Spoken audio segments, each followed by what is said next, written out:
Welcome to Sweet Insights, episode 9, Perimenopause and Menopause, What No One Tells You. Amy, I have to tell you this because the fact that we're recording this episode today is so hilarious because, as you know, I'm on HRT for any new listeners.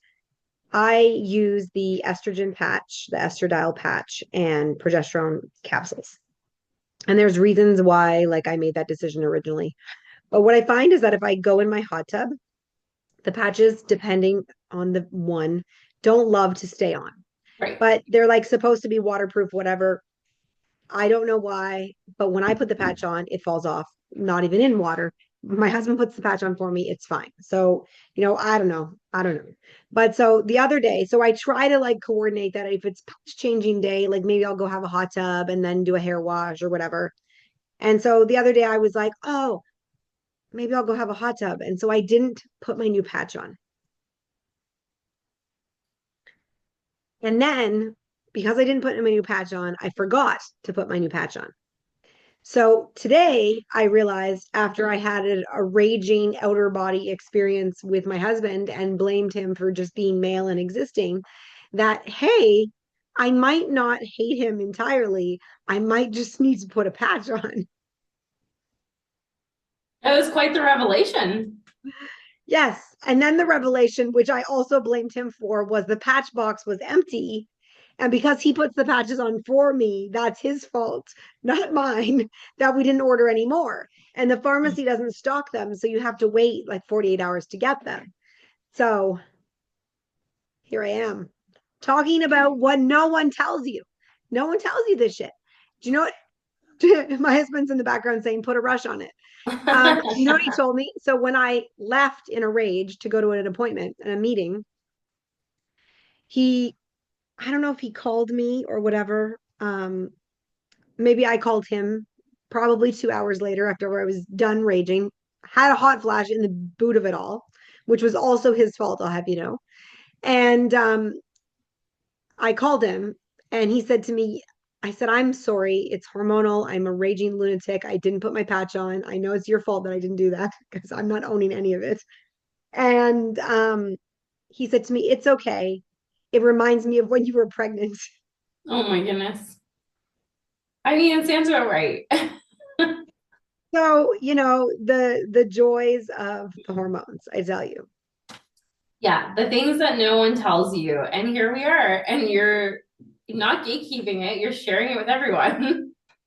And you know what? And I love my husband and like God bless him for putting up with me because it has always been hormone raging things that like happen. And I actually, what I really sunk in today is so I was at one meeting and then I had to drive to an appointment. And so I called him in between and he joked about me being like when I was pregnant. And so I've had multiple miscarriages and we are blessed with two lovely kids now and we don't want any more. But at one point, my husband said to me, like, if this pregnancy doesn't stick, like, I can't do another pregnancy with you because I just can't handle it. Little did he know that he still had to go through perimenopause, and that it can last up to 15 years. So way worse than Gosh. pregnancy. So I think that he might have it on his agenda that he might make sure that I don't ever not have a patch on after today because it was pretty exceptional, Yeah, like start stockpiling those, like, because right? the poor guy. Right. But I think going into the summer, like I know that there's health risks with the pill version, but I might switch just because I don't want to have to deal with, the one time it doesn't stick and whatever. And I mean, we don't have benefits right now, so that's another factor. Like a couple times when it didn't stick, I was like, oh, I'll just use next week's. But now that, we don't have benefits, it's sort of a thing that I'm like, maybe for a couple months I'll switch to the pill and um go that route so I don't have to deal with the water issues as we're coming into Ontario water season. Yeah, that's That's smart. what I'm calling summer now. And for listeners who don't have benefits, like wherever they're listening from, like it's important to note that there are options. So Yeah. if the pill's a cheaper route or maybe not accessible for the patches, you could get a pill form. Mm. I've heard that the gel form is messy. I had a girlfriend that did the gel form and she kind of just said that like she switched because she felt like it was messy. Yeah. Um, so It's been an interesting 48 hours. Yes, to say the least. Yes. And we don't know what the next 24 is going to bring. No. I mean, honestly, do we ever though, really? Well, I feel like this is so yeah, so this was my revelation I was going to tell you. Thank you for bringing me back here. Welcome. So I as I was driving after I hung up the phone with Greg and we kind of like made peace with each other and he was very kind. I realized that I was having these like palpitations in my chest and I could feel this like overly heaviness of what an old version of me would be like, oh my gosh, you're having like an anxiety attack or like you're super anxious or you're super Yeah. whatever. And like I wasn't driving anywhere that I needed to be anxious. I wasn't doing anything I was anxious about. And I could very easily see how people mix that up and how like I my hormones are doing all this crazy stuff and inside I felt like all this crazy stuff is also happening. And so when we talk about how like there's that connection of perimenopause and anxiety and mental health and emotions and heart palpitations and all the things, I was like, yes, I am 100% feeling the fluctuations of all of those things today. Absolutely. Sorry. And it's a little noisy at my house all of a sudden. My dogs are barking in the background, so I apologize. Can you hear them? Yeah. So we're recording at a different time than we normally record, and things are happening in my house that I can't avoid. But anyway, so heart palpitations, I've experienced that from anxiety as well. It's not nice. And like panic attacks, like you get that feeling and it's not nice, but different scenarios and stressors obviously bring that on. And I'm glad that you're feeling better again, because they're I not just nice. think it's interesting that like it was just hormones causing that, right? Like so Right. that's where like I think that like we like it feels like there's so much going on and it's all related to that same thing. Mm-hmm. Yeah. But it's not nice for anyone to experience that, whether you're going through perimenopause or not. Like knowing that feeling is there. But and that with you with hormones, it's not really avoidable, like Well, it necessarily. is if you put your patch on the prescription It basis. is, but I mean, not everyone has that accessibility. So Right. sometimes you And I have to think look for me through it it. was a really it really enforced that it is making a difference in my life, Yeah, which is good. which is great. Um, so we have so we have things to talk about. I know we kind of haven't even like stayed on track really, but other than No, but so like I think we dive right into like the other symptoms that people don't talk about, right? Because like we know everyone talks about the hot flashes, the night sweats, right? And like, but what about like the joint pain and stiffness? oh, so I get that so bad. And again, this is one of the things I was leading to thinking, or the doctors were thinking I must have perimenopause. For me, it was my cortisol though. So the cortisol mimics a lot of this as well. So for people who are having it as signs of like part of your perimenopause, I, again, whether I'm in it or not, we don't know, but I get that when my cortisol is really high. And so I get the stiffness. I actually get like the numbness in my hands, like when I'm sleeping at night, and then they feel terrible in the morning, like all my joints. I also get the aching in my hips. I have a lot of friends who are going through menopause and perimenopause, and all they talk about is their hips, and it feels like you almost have pulled a hip flexor. Mhm. And you get this terrible achiness. Like sometimes I get up off the couch and I go to move and I feel like I'm 80 years old because I can't walk. I have to like re-stretch out all of my body. The same reason I can't stay in a squat for a long time. Like when you're a kid, you used to be able to squat down and like take a knee or something and listen. Can't do that. Mm. I the hand thing is interesting to me because I noticed that like I go through phases where like I can't open a jar, Mm-hmm. right? It's like your hands are just not doing the things that you want them to do. They're weak. And a lot of, like I know my mom has gone through this and she has to do like hand strengthening exercises because as we get older, our hands weaken, the muscles weaken. And with those hormones, they make you feel like you can't do anything with your hands. Like again, so the joint stiffness for me, I feel that all the time. Hmm. In case That's you're when I wondering. rage on my husband too, because I'm mad that he can. I'm like, open this jar for me. I can't open it. Right? Yeah.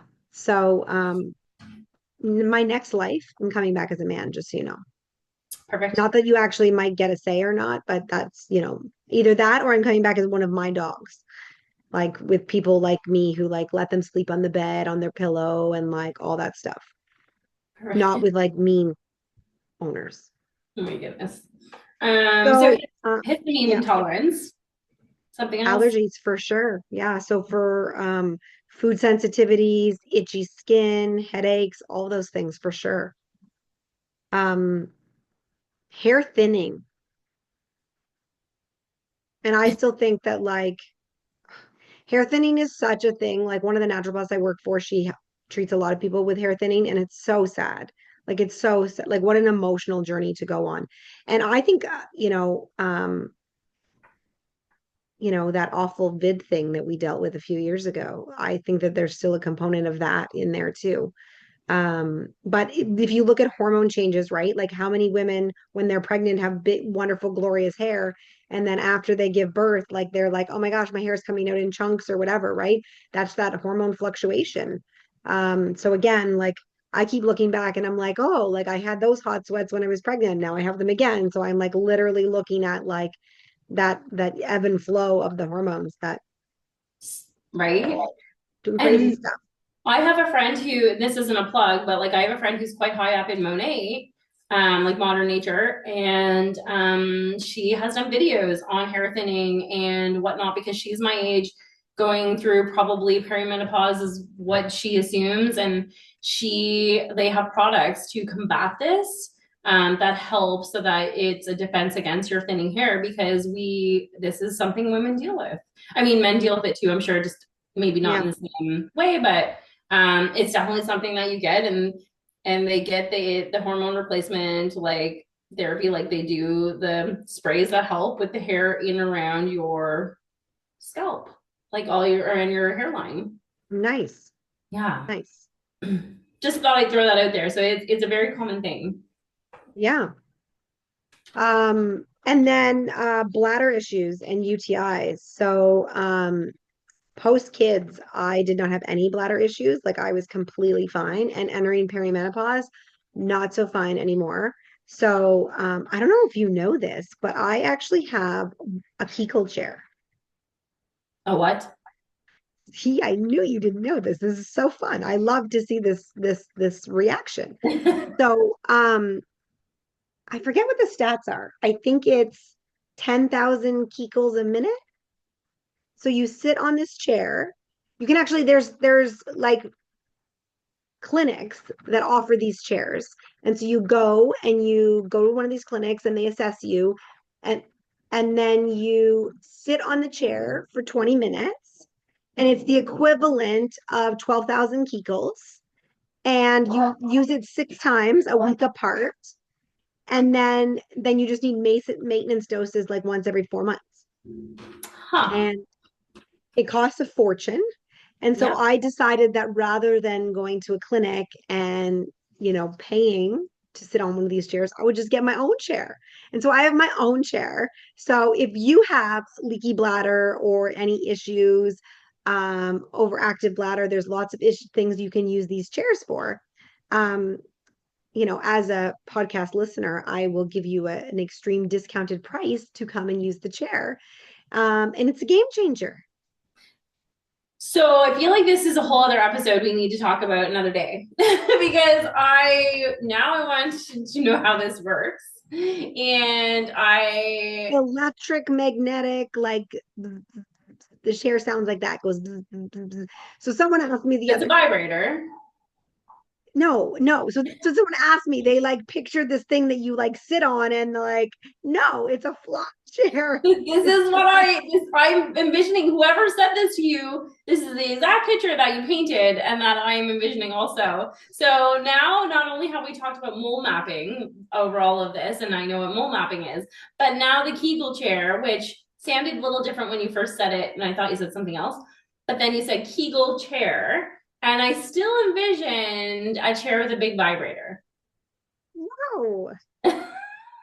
I don't It's know. I've never seen one. so I've it's never a heard of it. flat chair, like it looks like a regular chair, Okay, and it gives electric magnetic pulses.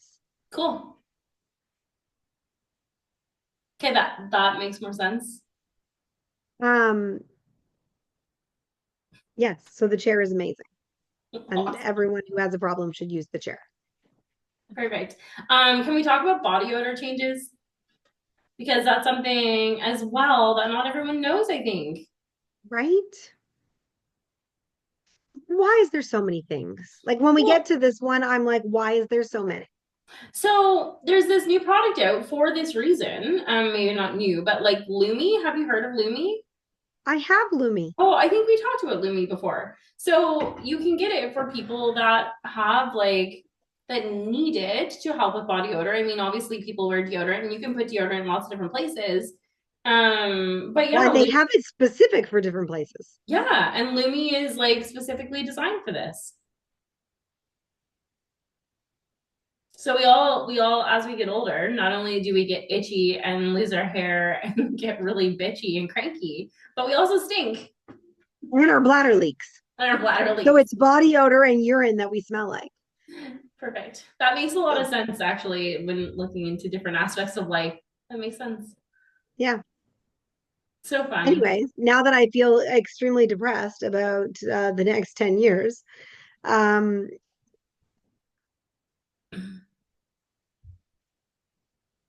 want to talk about some support for it? Like maybe some ways we can manage some of this?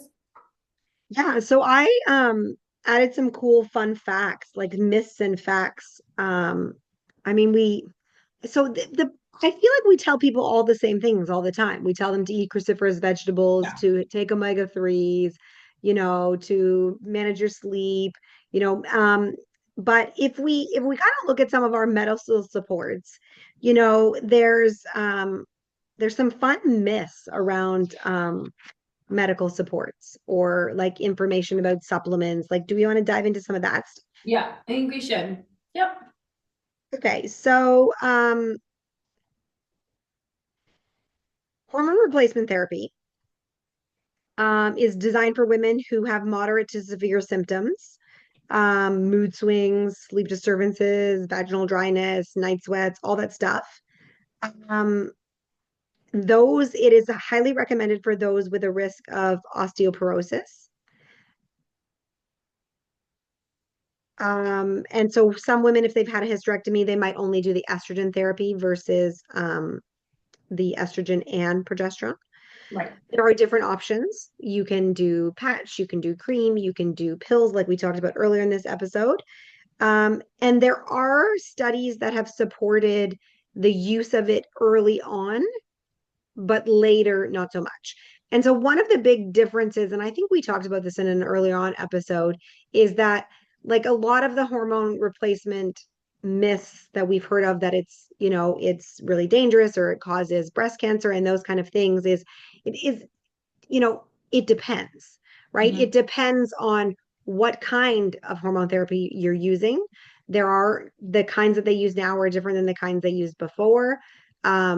What your specific individual risk is.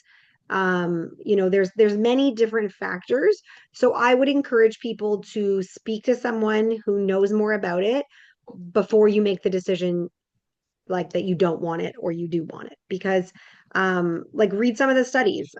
We were made to be very fearful of it, and maybe it's not really as scary as we think for some people.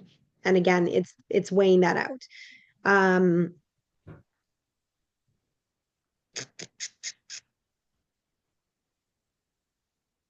and one of the myths that I hear all the time is once you start HRT, you're on it forever.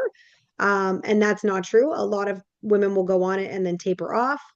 um My understanding is they don't recommend it for anyone 60 or above. So if you're already 60, that becomes more of a problem. Hmm. One of the things that I noticed that you had mentioned was about testing hormone levels. So Hmm. when is a good time to do that? I can say when I experienced all of these symptoms and was thinking, what the heck? Well, one, I was like, worried I was pregnant. I didn't know what was going on. Uh-huh. But unexpected weight gain, brain fog, insomnia, fatigue, like just not feeling like yourself. Mm. If you don't need to take a pregnancy test because you know you're not pregnant. Like I was quite certain it wasn't, but if you have to grab a pregnancy test, maybe that's a problem. But if that's not the problem, like maybe go get checked, go get tested because even though there's so many other things it could be, like for me, it was just really high cortisol and it was mimicking a lot of these symptoms. But like that is a great time to get checked. Or if your periods are irregular, suddenly changing or non existent. And And it's then, important that you get your labs done too, because yeah. sometimes thyroid issues, like anytime people run hormones, they're going to run your thyroid at the same Mhm. time. And if you can get them to do not just your TSH, but get them to do your T3, your T4, and your reverse T3, that's really important because sometimes these symptoms are mimicking thyroid issues, Yeah. right? And so, you've got to get your thyroid in control. Like there's all the things. Like I have a girlfriend who very much talks about perimenopause and eating for perimenopause, and she's in the nutrition world like I am. And she recently discovered that she has a couple cysts on her thyroid. And they've tested them and they're non-cancerous, and so that's all good. But she's got to get that under control because that was affecting so many of her other symptoms. So although she's in perimenopause, her thyroid is also throwing everything off. So she's managing multiple things, and they're all contributing to each other. And so, it's good to make sure that those things are good, that your blood sugar levels are good, all those things are good, so that you aren't just addressing one problem. And if you are doing all the right things and you're not seeing solutions, again, are there other factors at play here? Absolutely. Mm, I think And that, so, what about some supplements? Like, we go back and talk about, like, for those who don't want to do HRT or who those want to do other things to support their bodies with HRT, there are some supplements that can be super, super helpful. So, one of those would be magnesium. And I point out to people that there are, I don't know, 7 different types of magnesium. So, not all magnesium is treated the same. So, magnesium can be used to support sleep, to reduce stress, to relax your muscles. They can help with cramping, anxiety, headaches. Like, there's so many things. And so, you want to kind of make sure you're taking the right kind of magnesium. So typically, like a magnesium bisglycinate would be more for sleep and relaxation, whereas a magnesium citrate is going to be more for digestive health, bowel movements, that kind of thing. So with the citrate, if you're taking too much for your unique body, you're going to have runny bowels. And so, those kind of things come into play. Um, Adaptogens, have you ever taken any adaptogens? so I haven't taken like ashwagandha or anything, but I have lots of people that I know that have taken and they find it works wonders. You can get coffees with ashwagandha, you can get supplements with them. I haven't personally, but I do know people who have high stress and Mhm. they do take that. I've always stayed closer to like L-theanine and things like that for my cortisol reduction, and magnesium, and I haven't really delved into any of the mushrooms or anything. What about I you? think a lot of times some of the supplements that are stress reducing supplements, a lot of them do have ashwagandha, at least some portion of it in it. Um, so there are some supplements that, kind of are a blankety supplement that have a bunch of different things in them. So when you're looking at supplements or looking at combo supplements, those are kind of some ingredients to look for, the ashwagandha, the rhodiola, the maca, those kind of things, the L-theanine, the GABA, those kind of things to bring down that stress level. Again, great for women who are struggling with mood swings, fatigue, burnout. As I think of my day today, I probably should whip up some happy pink drink and get me through the rest of the day with some happy pink drink. It's funny how I don't need that when I'm talking to you, only when I'm talking to other Oh. people. Only when you talk to Greg, it's fine. It's just the male gender that Yeah, causes the rage. It's funny how that works, right? yeah, he won't hold Nurturing it and against you. caring to everyone else, but I don't know, my preteen who is not male, I could express some rage on her too, so that's fine. I think that's normal. I think we can all do that. Yes. And that's why I'm so like honest and vulnerable about the reality of these things, because I think that all too often we don't realize that, like, yes, sometimes behind closed doors other people are acting like crazy yelling hormonal beasts. And you know what? That's okay. It's we're figuring it out and we're getting through it. And um, I think in my relationship, it's important that I label it and that I give myself grace that, like, there's a reason I behaved out of character and that isn't who I am. That's not how I want to behave. And being able to recognize that really helps with some of that negative self-talk, um, because that's where my head goes, right? Is after I have a moment, then that I call him like the little gremlin guy in my head. He doesn't have nice things to say to me. And so I think that it's important to give ourselves grace and learn to give ourselves grace. And I think a nice contributing factor to that is to know that other people are there too, and other people have been there and feel the same things. And um, we're not all a Hallmark card looking great and perfect, every second of every day. So I hope that my banter and my stories helps other people to know that, you know, we're all just making it through. Right. Well, I think our podcast shows if anyone watches us live, like on YouTube, they know we're not perfect any day. So I think that that is perfectly fine. One of the takeaways I have though, because we kind of touched on it, but not a lot, and we touch on it kind of all the time. But if you are not sure of the symptoms you're having and you are feeling, oh my, what is happening with your hair? If you're not sure of the symptoms you're having, but you're having like you're not sure if you're having real night sweats, like hot flashes. One of the things that I noticed, because with everything, like I like to like experiment with things and see what's going on, especially when I'm really listening to my body. If I eat after like 7 or 8 o'clock, if it's something super heavy, and you and I talked about this the other day, is that my body will overheat all night long trying to break down and process my food. And that's one of the reasons they say to fast between certain times. So if I have some chips, usually late at night, sometimes it depends what I have. Like if I'm having more than chips, maybe some chocolate or something, and I'm snacking when I shouldn't be or don't want to be, I will notice because my body will burn up overnight and I'll be roasting, because my body's trying to digest all that food. But if I have everything earlier before a certain time and just stick to like water or something at night, I don't get those night sweats. So for me, that's what makes me feel it's not a perimenopause thing. For me, it's like, oh, I just ate too late and my body doesn't like it. So But one what a way, great thing to notice, right? Because our bodies are smart and they're telling us stuff, right?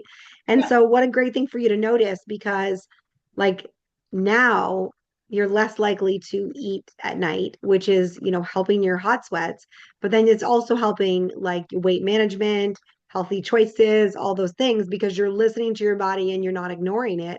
Um, and so then you know, that's like a double health win. I mean, oh no, I ignore it often, but I mean, at least I know it's happening, so I'm aware that my body doesn't like it. But for everyone else out there, you shouldn't ignore your body. Don't be like me. I just wanted to share with everyone so you know that that could be happening. You're hilarious. I can't help I have late night chocolate cravings. It happens. See, and so I don't eat sugar. Like I'll eat chips at night sometimes, but I don't eat sugar because I full-fledged get what I call a sugar hangover. No, no, I Which like to once balance. I realized that really puts sugar out the door at night for me. See, and good for you for listening to your body. We should all be like you. I know. That was serious. Like we should all be like you. I just can't. I It's okay. I think that the ramification isn't enough Yeah. Someday. because you own a candy store. You have chocolate at your disposal at all times. I would love to say that's why, but yes. Okay. All right. So Well, I think let's give the listeners some actionable steps after this episode. So I'm going to say the first action step I want all of you to take is to track your symptoms. because awareness is the first step. And so if we track our symptoms, maybe we're going to notice trends and patterns, and identify, if we're getting a sugar hangover, if we're, getting night sweats because we're eating too late, those kind of things. And maybe you will make choices to change that so that you don't have to suffer. Um, as always, prioritizing protein. I have actually incorporated, I'm really proud of myself, protein shakes into my day. I don't normally do protein shakes. I'm not a protein shake lover, but I am very committed to increasing my protein right now because I think it is making a huge difference. So I am committed to prioritizing protein and healthy fats, really looking at where I'm getting my fats and choosing healthier ones over non-healthy ones. Um, and Same. I think that, like, I think those two things are some really good action steps that everybody could easily take. As always, if you need help or support, reach out. Tell your friends about this episode if you want. And the only thing we didn't tell you is that we are not doctors. So, supplements, things that we recommend, definitely always contact your primary healthcare practitioner. If you are looking for coaching, we can definitely support you there. And just know that we're women and we need to stick together. And so, if you're having hot flashes, tell your friends, let them know that you're living this. And, the more we can help support one another, the better. Because, suffering in silence isn't helping anyone. So, Right. next time you have a hot flash, tell someone. That's right. And don't eat late at night. Got it. Until Bye. next time. See you later. Bye.